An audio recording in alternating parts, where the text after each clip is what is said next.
Hello students, for the video lecture of subject Water Resources Engineering. So today's topic is 2.5, that is silting of reservoir. Myself Rushali Mane, lecturer in Civil Engineering Department, NIT Polytechnic, Nagpur. Then vision of the institute: excellence in technical education to empower youth. Then mission: impart quality technical education to prepare students with excellent technical skills. Develop competent and employable diploma engineers and responsible citizens. Strengthen industry institute interaction. Then vision of the department: to impart excellent civil engineering skills to develop employable civil diploma engineers. Then imparting the modern technical skills as per the requirement of the industry to improve employability. To develop social and environmental responsible civil engineers.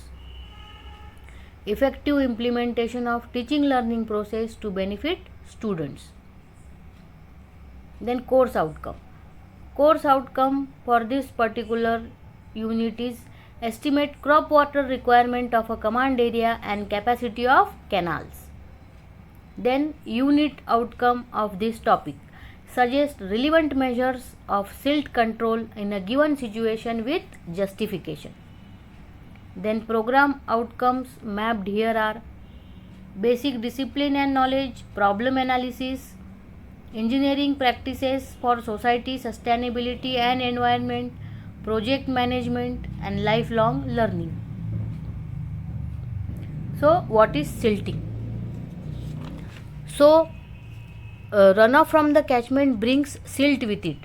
तो जो भी बारिश का पानी है जो बह के आता है वो क्या करता है, अपने साथ सिल्ट कैरी करता है. सिल्ट मतलब फाइन पार्टिकल्स जो होते हैं वो उसको सिल्ट बोला जाता है.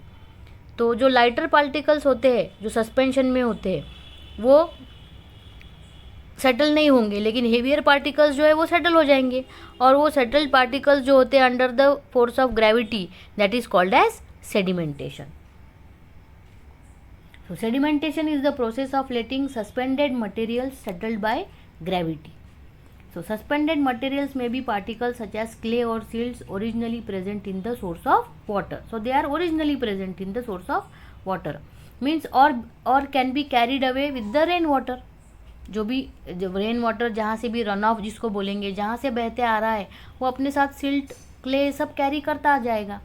Then siltation in the reservoir is due to stagnant water in huge water storage. Stagnant water मतलब पानी जो स्टोर करके रखते हैं हम वो रुका रहता है, फ्लो नहीं रहता. तो रुका हुआ पानी में सेडिमेंटेशन जल्दी होता है. Then all rivers naturally carry silt in their flow due to velocity of flow. Silt is deposited all along river banks in normal floods. So in this you can see the diagram of how the clay or silt is deposited in the reservoir. Then how silting of reservoir occurs? So sedimentation occurs due to silting or sedimentation एक ही word है. तो sedimentation occurs due to decrease in velocity of the water to a point below which the particles will no longer remain in suspension. तो particles जो है अगर heavier है तो वो sediment हो जाएंगे. तो अगर वेलोसिटी डिक्रीज हो गई तो पार्टिकल सेटल होने ही है. अगर वेलोसिटी इंक्रीज होगी तो पार्टिकल्स क्या होंगे, उस वेलोसिटी के साथ, उस फ्लो के साथ बह जाएंगे आगे. तो सेडिमेंटेशन तब नहीं होगा. वेलोसिटी जैसे ही डिक्रीज होगी पार्टिकल सेटल होंगे. When the velocity no longer supports the transport of the particles, gravity will remove them from the flow. So this shows you where is higher velocity and where is lower velocity and how particles get stored.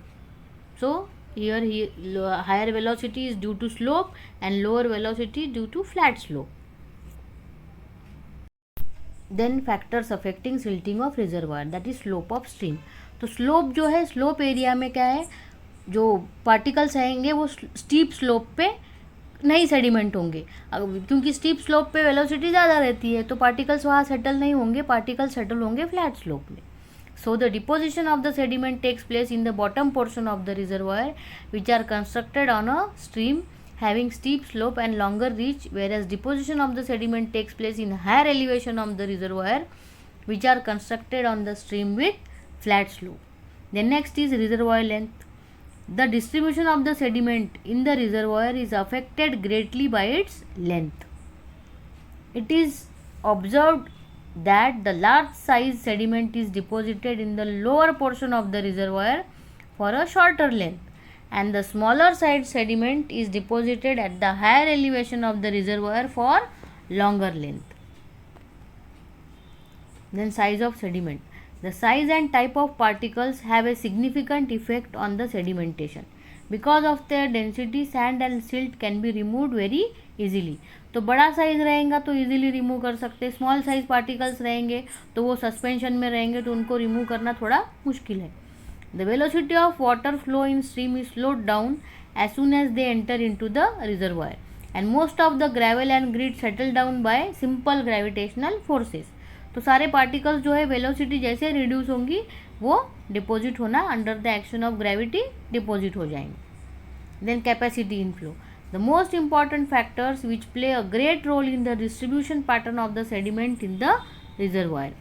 A smaller reservoir in a large size river passes most of the final particles along the inflow very quickly into the storage area. They do not get the time to settle down in the reservoir, but they are deposited off downstream. Then vegetal growth. Vegetal growth means जो भी plantation होता है reservoir के अगल बगल में वो vegetal growth on the upstream part of the reservoir and in nearby areas, helping trapping the sediments and thus affecting the amount of silt in the reservoir. Then next is inflow pattern of the stream. A stream in which flood occurs during the early part of the monsoon, the amount of sediment reaching the reservoir being more tends to settle down in the reservoir. But when major flood occurs during the later part of the monsoon period, a reverse trend is obtained. Then sediment load in river flow. The amount of sediment load carried by river flow varies greatly both in quantity and quality, depending upon the watershed characteristics with regard to the land use as well as the climatic conditions.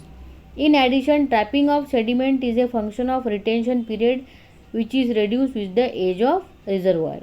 तो ये जो sediments है, जैसे reservoir अगर नया नया है तो बहुत ज़्यादा सेडिमेंट का डिपोजिशन होता जाएगा, पर जैसे जैसे रिजर्वायर का एज बढ़ता जाएगा सेडिमेंटेशन जो है वो कम होता जाएगा. Then shape of reservoir. The shape plays a key role in sediment distribution pattern. The reservoir in a reservoir of regular shape, the suspended sediment tends to deposit uniformly over the bed along the direction of the flow, with decreasing depth away from the dam. If the shape of reservoir is irregular, there would be a large variation in the depth of sediment deposition at the bottom. तो regular shape अगर है तो जो deposition है वो uniformly distribute हो जाएगा हर direction में. लेकिन अगर इरेगुलर शेप है तो डिपोजिशन जो है वो एक ही जगह पे कॉन्सेंट्रेट रहेगा, कहीं पे बहुत ज़्यादा डिपोजिशन होगा और कहीं पे बहुत ही कम डिपोजिशन होगा. तो शेप भी बहुत ज़्यादा मैटर करता है. Then outlets. If the outlet of reservoir has adequate capacity and is located at lower elevation, then the density current tends to pass out very rapidly. As a result, the deposited sediment mixed in the density current near the dam of reservoir is removed. Then sediment reservoir volume ratio. If the inflow volume of water and sediment is large compared to reservoir volume, water cannot be retained in the reservoir for longer period. So in that case, deposition of percentage of inflow sediment will be much less as the retention period is low. तो क्या है कि volume of water जो inflow आता है और sediment अगर ज़्यादा है वॉल्यूम ऑफ रिजर्वायर से, तो वाटर क्या होगा, ज़्यादा देर तक रिटेन नहीं हो पाएगा रिजर्वायर में, तो उस समय क्या होगा, डिपोजिशन जो है वो कम रहेगा. तो सेडिमेंट रिजर्वायर वॉल्यूम रेशियो भी एक इम्पैक्ट देता है सिल्टिंग ऑफ रिजर्वायर पे. Then reservoir sedimentation control. In order to increase the life of reservoir, it is very essential to control the problem of sedimentation, that is deposition of sediment in the reservoir. तो reservoir का life जो deposition जो होता है उससे load आता है reservoir पे, तो रिजर्वायर का लाइफ उससे रिड्यूस हो सकता है. इसलिए उसको सेडिमेंटेशन जो है उसको कंट्रोल करना बहुत ज़रूरी है. तो various control measures which are adopted to control the reservoir sedimentation can be classified into following two types.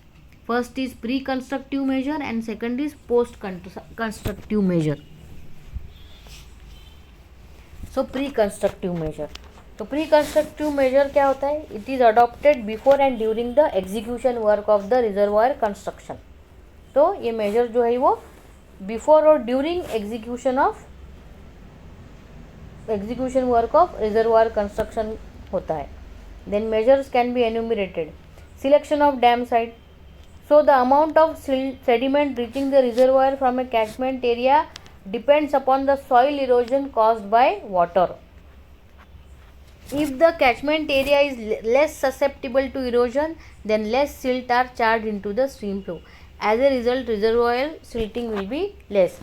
तो जो catchment area है उसमें जो वाटर पास हो रहा है रिजर्वायर में स्टोरेज के लिए, वो अगर सॉइल इरोजन करता है बहुत ज़्यादा तो ज़्यादा मटेरियल कैरी होगा सिल्टिंग मटेरियल रिजर्वायर में. अगर उसका इरोजन कम है, इरोजन लेवल अगर कम है तो कम सेडिमेंट्स या डिपॉजिट या सिल्ट जो है वो कैरी हो जाएंगे रिजर्वायर में. तो सिल्टिंग कम मटेरियल कम सिल्ट अगर कैरी होंगे तो कम डिपोजिशन होगा. Then design capacity of reservoir. When the storage capacity is less than the volume of stream flow coming in the reservoir, then the large volume of water will be out from the reservoir quickly. अगर volume of stream अगर बड़ा है storage capacity से तो क्या होगा, ज़्यादा पानी नहीं रहेगा. वो पानी क्या होगा, रिजर्वायर में नहीं रहेगा, वो आउटफ्लो हो जाएगा, मतलब बह जाएगा. इसलिए रिजर्वायर जो सिल्टिंग है वो ऑटोमेटिकली कम होगा. This result in deposition of much less sediment in the reservoir compare to when the reservoir capacity inflow is high. तो स्टोरेज कैपेसिटी अगर कम है और वॉल्यूम ऑफ स्ट्रीम फ्लो अगर ज़्यादा है तो ऑटोमेटिकली सिल्टिंग भी कम होगा. Then construction of check dam. तो चेक डैम भी क्या है, it plays a key role in controlling the inflow of sediment into the reservoirs. तो check dams are constructed along the stream river to trap the major portion of the sediment load. तो major portion sediment का trap करने के लिए check dam बनाए जाते हैं. These dams trap large amount of coarser sediments. Then installation of vegetative screen. तो अगर रिजर्वायर के मतलब जहाँ से पानी बह रहा है अगर वहाँ पर वेजिटेशन ज़्यादा है, मतलब प्लांट्स पेड़ पौधे ज़्यादा है, तो ये जो सिल्ट वगैरह क्या है वहीं पर ट्रैप हो जाएंगे, वो आगे बढ़ेंगे ही नहीं, वो पानी के साथ कैरी होंगे ही नहीं. तो ये भी उस पर्टिकुलर साइट ऐसा सिलेक्ट किया जाना चाहिए तो ये वेजिटेशन जहाँ ज़्यादा हो और कम से कम सिल्ट कैरी हो. This is one of the best and cheapest method of silt control. तो वो वेजिटेशन क्या करते हैं, जो पार्टिकल जो वेलोसिटी के साथ पार्टिकल बह रहे हैं उनको फिल्टर करते हैं. Then construction of fluid gate under the dam. There must be a provision for installation of sluice gate at the base of the reservoir dam to remove the silted water from the reservoir. तो reservoir पे एक sluice gate construct किया जाता है during construction, जिससे कि सिल्टेड water को remove किया जा सके. So this sediment concentration is more at the bottom of the reservoir, so sluice gate should be located at the lower portion of the dam. Then next is reservoir operation. The sediment delivery rate increases with the rate of volume of discharge, which depends upon the demand of water of the command area. The amount of sediment trapped by the reservoir for a given drainage area increases with the increase in its capacity. तो क्या होता है, जो amount of sediment trap by the reservoir increases with the increase in its capacity. Storage की capacity अगर ज़्यादा है reservoir में तो उतना ही सेडिमेंट जो है वो भी ट्रैप्ड हो जाएंगे रिजर्वायर में. Then the sedimentation rate decreases with more rigorous use of the reservoir. Then erosion control. The erosion is the main source of sediment yield. To control sedimentation problem of reservoir, the control of erosion is most essential. मतलब पानी अपने साथ जो soil को या फिर ये silt material carry करता है या इरोजन होता है, इरोजन का कंट्रोल करना ही ज़रूरी है. तो erosion control measure includes all those measures which are effective in preventing or delaying the movement of sediment laden flow from the origin. तो जहाँ से फ्लो आ रहा है ऐसे erosion control measures during construction ही करना ज़रूरी है कि जो ये सिल्टिंग मटेरियल को कैरी ना करे रिजर्वायर में. Then next is post constructive measure. Post constructive measures are undertaken during the operation of the reservoir. तो ये it includes following methods. Removal of flood water. So it is well known that the sediment content is more in the stream water during its initial stage of the flood. तो flood में जो initial stage में रहता है flood, उसी में sedimentation जो ज़्यादा होता है. So this phase of flood water is not advised to be collected in the reservoir. तो पहला जो इनिशियल फ्लड होता है वो रिजर्वायर में कलेक्ट नहीं हो जाना चाहिए. उसको क्या किया जाता है, उसको बहने देना है, रिजर्वायर में कलेक्शन नहीं होने देना है उसका. Then next is stirring of sediment. It is generally perform by using a mechanical stirrer. तो मैकेनिकल स्टीरर से सेडिमेंट को स्टीर किया जाता है. उससे क्या हो जाते हैं, वो सेडिमेंट पार्टिकल जो है वो डिस्टर्ब हो जाते हैं और डिस्टर्ब होके क्या है, स्लुइस गेट से उनको रिमूव किया जाता है. So this is post constructive measure. Then removal of silt deposit. The deposited sediments in the reservoir are also removed by excavation, dredging and sluicing with hydraulic or mechanical agitators. Dredging method is most expensive method among all and is not economically feasible for all water storage work.